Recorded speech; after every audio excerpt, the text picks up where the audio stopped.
Bonjour à tous, on se retrouve encore pour quelques petites nouvelles astuces que je voulais partager avec vous, avec la Genmitsu. Alors vous allez penser que je fais que la CNC, non, je bricole un petit peu tout, notamment des panneaux photovoltaïques. Il faudra que je vous en parle, parce que là j'ai trouvé aussi pas mal de trucs intéressants pour dépenser moins d'argent. Bon, mais en attendant, je vous propose 5 petites nouvelles astuces que vous allez pouvoir utiliser sur votre Genmitsu.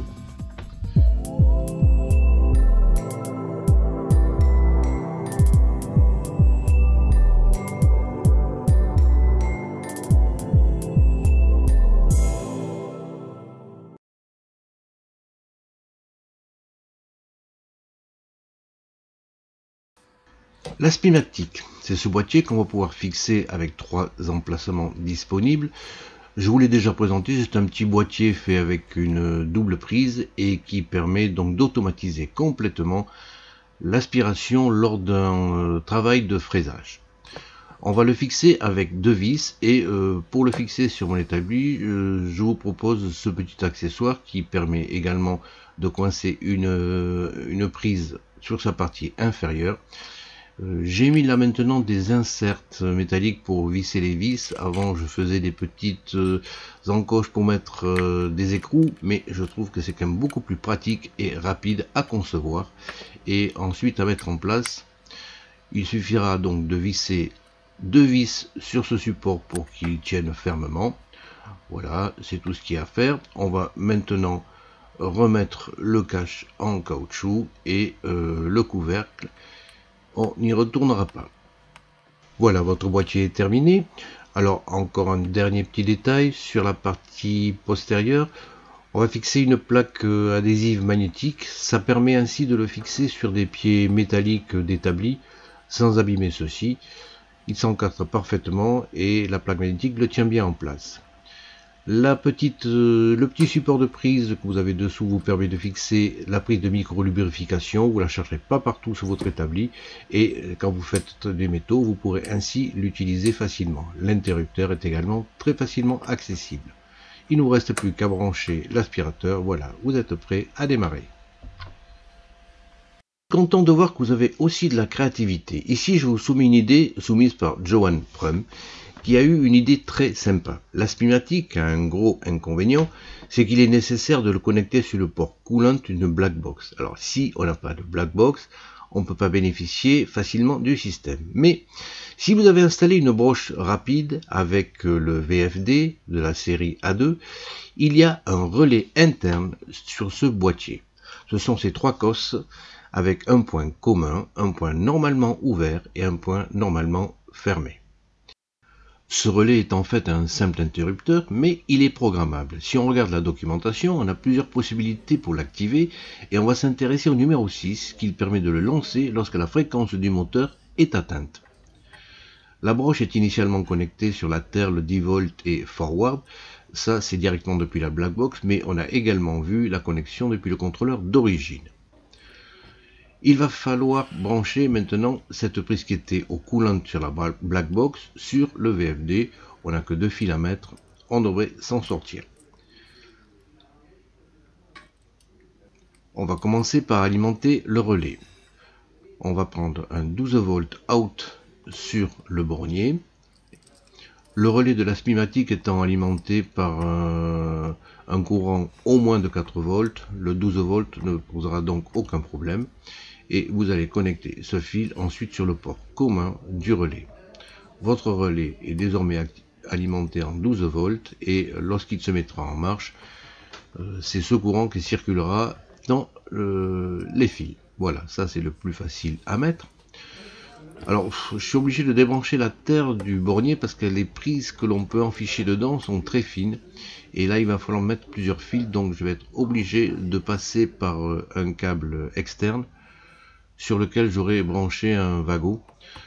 Alors vous connectez donc une extrémité sur la terre, l'autre extrémité est connectée sur le wagot et vous venez remettre dedans le fil de terre qui commande la broche pour vous retrouver comme au point de départ. Le câble qui vient de la Spimatic contient 2 fils, l'un est à relier sur le point neutre On va utiliser donc le fil bleu et qu'on va brancher sur ce même wagon. Voilà, le branchement déjà pour un fil est réalisé. Pour connecter maintenant le fil de commande, on va se brancher sur le port LK qui est normalement ouvert, c'est-à-dire qu'il ne fonctionne pas lorsque vous allumez le VFD. Et vous venez sur le wagon relié à ce fil, connecter la deuxième broche de votre Aspimatic. Voilà, le système est maintenant terminé. Vous voyez, c'est pas très sorcier. Alors il faudra trouver le moyen de camoufler un petit peu ces fils. Le bornier ne permet pas de mettre des grosses causes. C'est ça qui est un petit peu embêtant. Alors vous avez le 12 volts qui alimente donc votre relais. Le fil qui sort de LK qui va venir donner une impulsion. Et du côté neutre, vous avez la terre qui va relier maintenant votre sur le wagon votre Aspimatic et également la broche. Voilà. Ce relais activera donc le relais de l'Aspimatic automatiquement. Maintenant, il y a un petit réglage à faire sur votre VFD. Alors, il va falloir vous rendre en appuyant sur 7. Vous avez la possibilité de modifier tous les programmes et on va se rendre sur le 28. Donc, c'est celui qui nous intéresse. Et vous allez le positionner donc à 6, c'est-à-dire que le relais se mettra en marche lorsque la broche aura atteint sa vitesse programmée. Voilà, c'est tout ce qu'il y a à faire. Vous allez pouvoir mettre en marche l'aspirateur automatiquement directement depuis ce boîtier. On va faire un petit essai. Vous mettez votre broche en marche, on va la mettre bon, à 50%, ça suffira. Et dès que la vitesse est atteinte, hop, automatiquement, vous voyez, votre aspirateur s'est mis en marche. Donc le système fonctionne. Même chose si on l'arrête, également l'aspiration s'arrête. Donc nickel. Je vous montre du côté machine ce que ça donne. Vous voyez que l'aspiration se met en marche et s'éteint si on le demande manuellement. Mais lors de la réalisation de l'usinage, vous voyez que celui-ci se met en marche lorsque la branche a atteint sa vitesse de croisière et s'arrête automatiquement en fin d'usinage. Donc merci beaucoup Johan, parce que ça permet maintenant de brancher ce système automatique sur n'importe quelle machine. Alors pour ceux qui ont la black box et l'interface, il est également possible de mettre en marche le système automatiquement, ça ne pose pas de problème. Donc cette astuce vous permet d'utiliser la programmation automatique de l'aspiration si vous avez installé une broche bien sûr de 1500 watts. Alors si vous trouvez comme ça des astuces, n'hésitez pas à partager vos idées. Merci à Johan et je partagerai toutes les idées que je recevrai. Alors pour ceux qui ont installé le boîtier interface sur la black box, sachez que vous pouvez laisser brancher simultanément la prise USB de l'ordinateur et la prise de l'interface. Il n'y aura pas de problème entre les deux. La prise USB reste prioritaire. Lorsque votre ordinateur est connecté, vous avez ceci qui apparaît à l'écran de l'interface. C'est l'ordinateur qui pilotera et le système au bout d'un moment vous affiche ce message. Mais si vous êtes un peu patient, laissez-le ce message et vous allez voir un Easter egg. C'est une fonction cachée que mettent les programmeurs dans les systèmes. Et là ici c'est un petit jeu. Vous pouvez vous en servir avec les flèches au bas pour faire sauter votre personnage au-dessus des obstacles. Sachez que j'ai atteint 385 de high score. Si vous pouvez me battre, vous me le ferez savoir. Lorsque votre ordinateur est débranché, l'interface reste alors prioritaire. Elle teste le firmware maintenant et voit s'il est OK. Vous avez maintenant la main directement sur l'interface, votre ordinateur étant débranché. Mais au niveau de la black box, vous n'avez pas besoin de débrancher les fils. Autre chose également, pour que ce système fonctionne, il faut que votre version soit en 1.52. Et la mise à jour ne se fait pas automatiquement, il va falloir la forcer.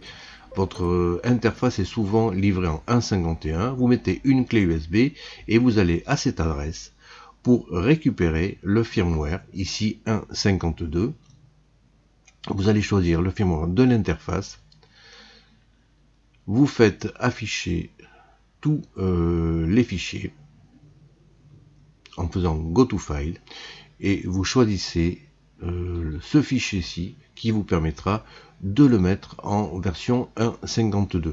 Là, il va falloir le faire à la main. En effet, la version 1.51 avait un petit bug et ne permettait pas la mise à jour automatique.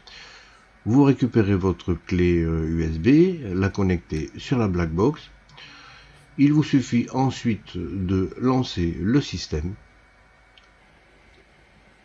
et de venir chercher ce fichier sur la clé que vous avez insérée. Il apparaît avec une petite icône firmware.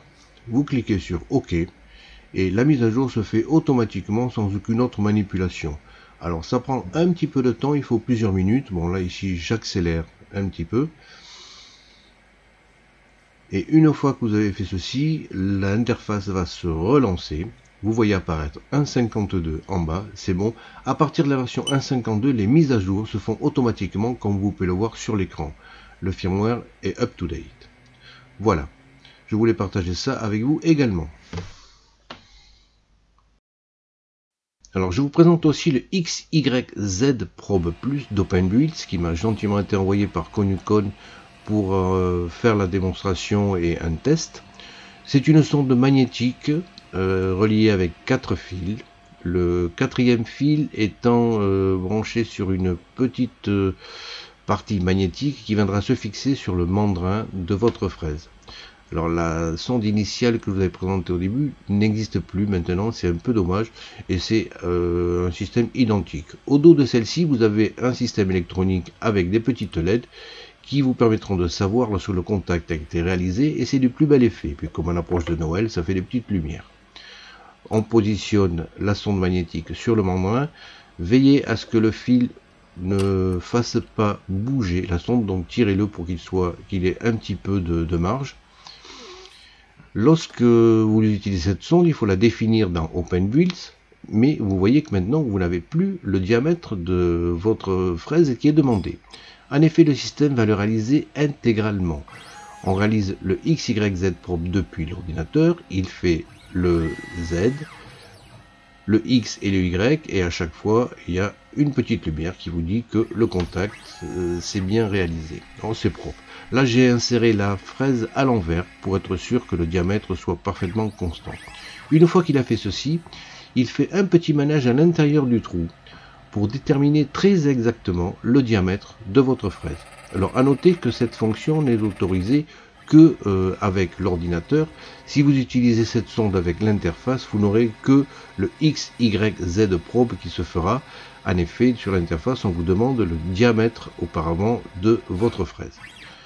Voilà, il fait son petit manège, et une fois qu'il a fini, il est capable de déterminer assez précisément le diamètre de votre fraise que vous avez inséré dans votre broche. Voyons un petit peu ce que ça donne. Là c'est terminé, et si l'on regarde l'ordinateur, il affiche un message, il dit 3,22 alors que c'est une fraise de 3,17, mais vous voyez, on n'est pas très loin. Voilà, la manipulation est terminée. Maintenant on va essayer de voir en faisant un point X, Y, 0 où se positionne la fraise, et vous voyez que vraiment il n'y a pas photo. Un quart seulement de la fraise recouvre la partie en bois. L'axe de votre fraise est vraiment pile poil sur l'angle de votre pièce que vous allez travailler. On repositionne bien sûr la fraise dans le centre de travail pour faire uniquement un Z probe, et voilà, on est prêt à usiner. Alors cette sonde n'est pas donnée, mais apporte des possibilités de précision, et puis un petit éclairage couleur qui, ma foi, est assez sympa. Alors je vous propose ici un bouton d'arrêt, mais pas un bouton d'arrêt d'urgence qui coupe le courant sur toute la machine, comme sur l'installation de Patrick par exemple, et qui a mis après un bouton de départ de broche, c'est très propre. Ce que je vous présente, c'est un bouton d'arrêt optimisé, qui s'utilise comme un bouton d'arrêt d'urgence, mais les fonctions sont différentes. Comme d'habitude, je vous fais le déballage de la conception de ce bouton, avec un dossier Thingiverse où vous pourrez télécharger tous les éléments pour le faire vous-même. Il faudra également prévoir des petites plaques de silicone adhésives. En plus de ça, bon, vous avez ensuite la deuxième partie, c'est le couvercle. Je l'ai fait jaune parce que la plupart des boutons d'urgence sont jaunes. Voilà. Également une plaque de silicone, des vis M3 par 16 et une vis de M4 qui va venir se fixer sur le bouton avec un petit cabochon. qui viendra se positionner là. Je vais utiliser ce bouton d'urgence qui permet de connecter de 12 à 220 volts sous 3 ampères. Il a 3 câbles avec un câble commun, un câble normalement fermé et un câble normalement ouvert. On peut sortir cette partie câble et retrouver des broches qui vous permettront d'avoir ainsi un bouton plus court et donc un système plus compact. Le bouton va venir se fixer sur le couvercle et une fois en place, ça vous donnera quelque chose comme ça. Vous avez également la possibilité de faire passer un fil électrique dedans. Ça permettra d'avoir comme ça une installation qui sera plus discrète. Et je préfère vraiment le type bouton poussoir en tapant par-dessus plutôt que sur le côté. Je trouve que c'est plus intuitif. Alors les deux parties sont ensuite fixées par des vis et sur des inserts métalliques. Alors pour cela il vous faut une station de soudure avec une panne assez fine, comme ce fer par exemple. Là, la panne vous la retirez et vous allez pouvoir mettre à la place des pannes qui permettent l'insertion des inserts qui s'adaptent sur des têtes TI 18 et 900M. Bon, en gros c'est des têtes qui font 4 mm. Ça vous permet ainsi, lorsque vous pressez, enfin chauffez et pressez l'insert, de l'insérer bien verticalement, alors qu'avec une panne de fer qui est oblique, les inserts sont fixés de façon oblique, alors qu'avec ce système, vous voyez, en pressant, vous allez avoir une verticalité assurée. Vous les trouvez en boîte. Alors, et puis également, vous avez des jeux de panne qui vont de M2 jusqu'à M5. On va prendre un insert fileté de M3, 8, 5. M3 c'est le vissage, 8 c'est la longueur et 5 c'est ensuite la largeur de votre insert. Vous faites un petit peu de place avec un ébavureur pour vous permettre de la positionner. Une fois que c'est en place, vous mettez ensuite votre fer avec la panne spéciale. Ne chauffez pas exagérément pour que l'insertion se fasse progressivement et proprement. 250 degrés, c'est suffisant. Et vous l'enfoncez bien verticalement grâce à cet outil. Vous ne serez pas déçu pour les fixations de vos pièces 3D avec ce système. Voilà, ça reste très propre et bien vertical. En ce qui concerne l'insertion de la vis, il va falloir maintenant des inserts de 4 mm. Donc ils sont un petit peu plus larges, ils font 6 mm. Il faut prévoir donc 6 mm lorsque vous concevez la pièce. En les positionnant en place, vous pouvez vous servir de la panne pour le mettre en place. Il va maintenant falloir remplacer la panne qui m'a servi à mettre des M3, puisque maintenant on va mettre des M4. Oui, alors vous faites ça quand le fer a refroidi. Hein. Bon. Voilà, même principe. On remet le capot de protection et vous allez pouvoir maintenant chauffer ces inserts pour les intégrer dans votre pièce de plastique. Alors celui-ci, il faut l'enfoncer à fond. Il fait 6 mm de haut et celui-là fait 4 mm, ça va laisser 1 mm en dessous, mais en chauffant à 250, vous ne faites pas de bêtises. Vous allez voir une fois en place, là il affleure de ce côté-ci et de l'autre côté, le plastique n'a pas subi de dommages. Ceci fait, vous mettez un petit bout de silicone adhésif par-dessus. Vous l'alignez bien sur votre pièce, il va falloir faire un trou à l'endroit du passage de la prise. Voilà, c'est fini. On va pouvoir maintenant mettre la vis sans problème, qui se visse directement dans la base. Et dès qu'elle affleure au-dessus, vous allez pouvoir mettre le petit cabochon supérieur qui va venir la coincer. Vous pourrez ainsi faire un serrage sur un établi sans risquer d'abîmer celui-ci. Maintenant, on va positionner le bouton. Alors, vous le faites traverser la plaque jaune et ensuite vous le vissez avec la vis qui est livrée avec. Veillez à ce qu'il soit bien droit et vous serrez avec une pince pour qu'il tienne bien en place. Assurez-vous que les lettres soient bien positionnées. Ensuite, on va faire passer un petit fil pour pouvoir commander ce bouton. Vous pouvez mettre un fil électrique jusqu'à 6 mm dans le boîtier.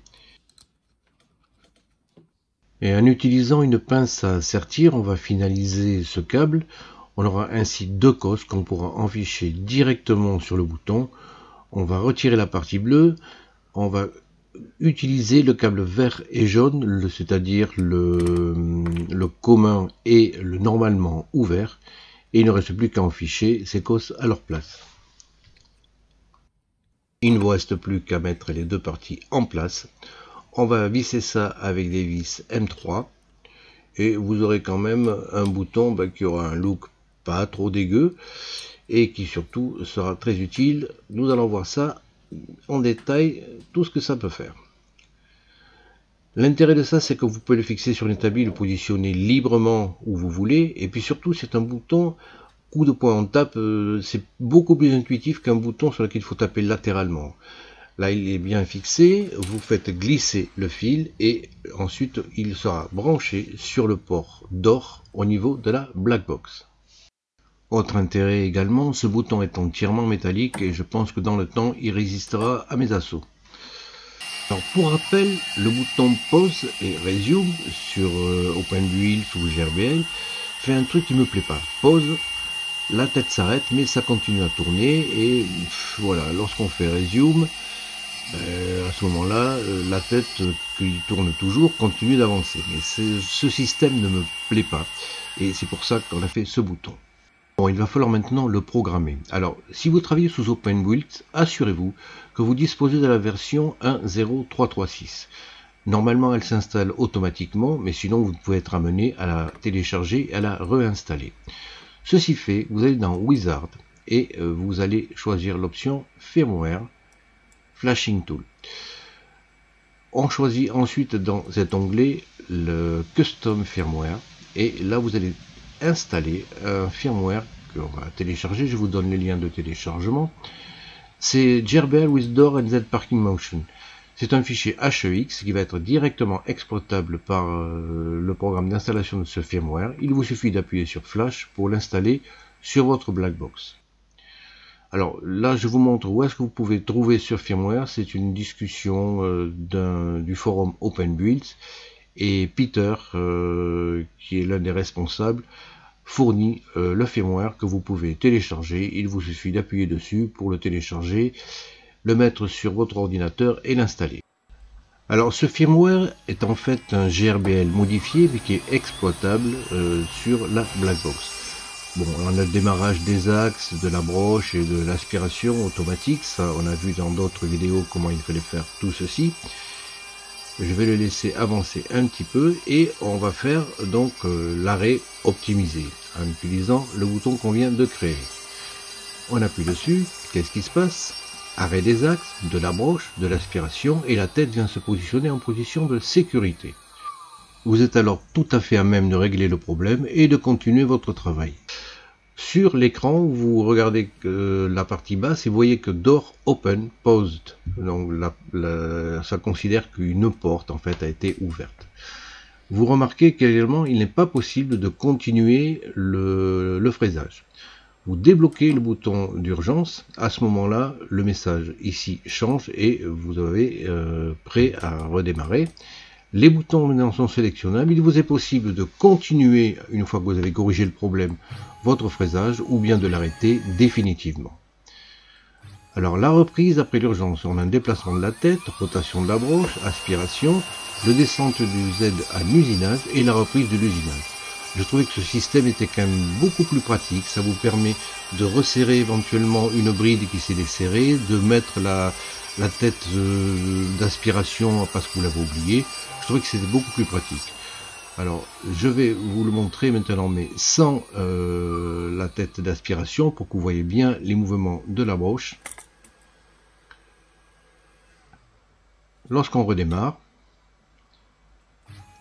la broche se met en marche, ça descend, l'aspiration aussi, et hop, ça vient se positionner en position de travail, là, à la hauteur où ça s'est arrêté. Je trouvais ma foi que ce système était beaucoup plus pratique que ce qui était proposé d'origine. Bon, avec le contrôleur Blackbox, c'est simplissime à mettre en place. Ensuite, sur le contrôleur d'origine, il faut voir si on peut disposer du firmware. Et si vous avez des idées, je suis preneur.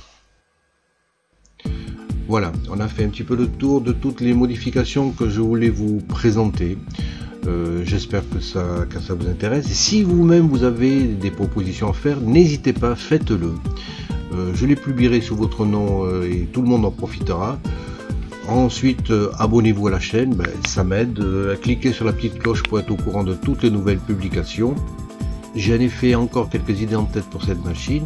Et en attendant, je vous dis à la prochaine.